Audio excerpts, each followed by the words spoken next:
जी, मैं आपको कितनी बार कहती थी, बारिशें शुरू होने से पहले हमारा घर मजबूत कर लो, पर आप मेरी सुनते ही कहाँ हो।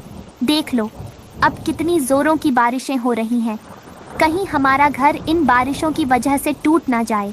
अगर सच में हमारा घर टूट जाएगा, तो मेरे इन दोनों अंडों का क्या होगा? ऐसे कहते ही तभी उनका घर जोर जोर से हिलने लगता है। अरे लूसी, लूसी, हमारा घर ऐसे क्यों हिल रहा है? तभी कबूतर का वो घर अचानक से नीचे गिर जाता है और टूट जाता है। पति जी, मेरे अंडे टूट गए। मेरे बच्चे अंडों में से बाहर आने से पहले ही मर गए। बारिश तो और भी तेज हो रही थी। सब पक्षियाँ अभी भी बहुत ज्यादा डर रहे थे।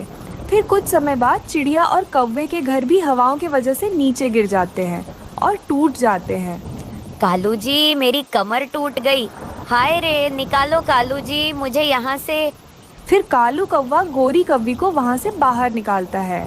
ये बारिशें तो रुकने का नाम नहीं ले रही हैं। इन बारिशों की वजह से ही हम सब बेघर हो गए। माँ, माँ, मुझे बहुत ठंड लग रही है माँ।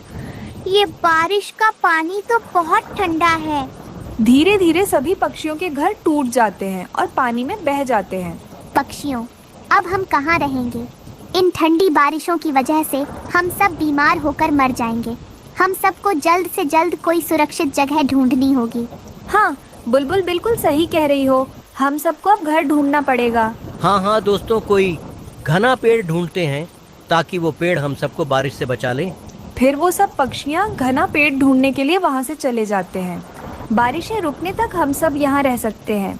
वो तूफानी बारिश तो लगातार 2-3 दिनों तक होते ही जा रही थी। बेचारे भूखे प्यासे पक्षी बहुत परेशान थे। फिर 2-3 दिनों बाद अचानक से बारिश रुक जाती है। रानू, मैं तो 2 दिनों से भूखी हूँ। अब मैं उड़ भी नहीं सकती। दोस्तों, हम सब इंसानों की बस्ती में किसान की पत्नी के पास जाते हैं। वो हमारी मदद जरूर करेगी। फिर चिड़िया अपने दोस्तों को लेकर इंसानों की बस्ती की ओर आती है और किसान की पत्नी के पास जाकर उसे सारी बात बताती है। अरे पक्षियों, ये सब सुनकर मुझे बहुत दुख हुआ। तुम सब मेरे घर के बाहर एक पेड़ पर घोंसले बनाकर रह सकते हो। मैं तुम सबको वक्त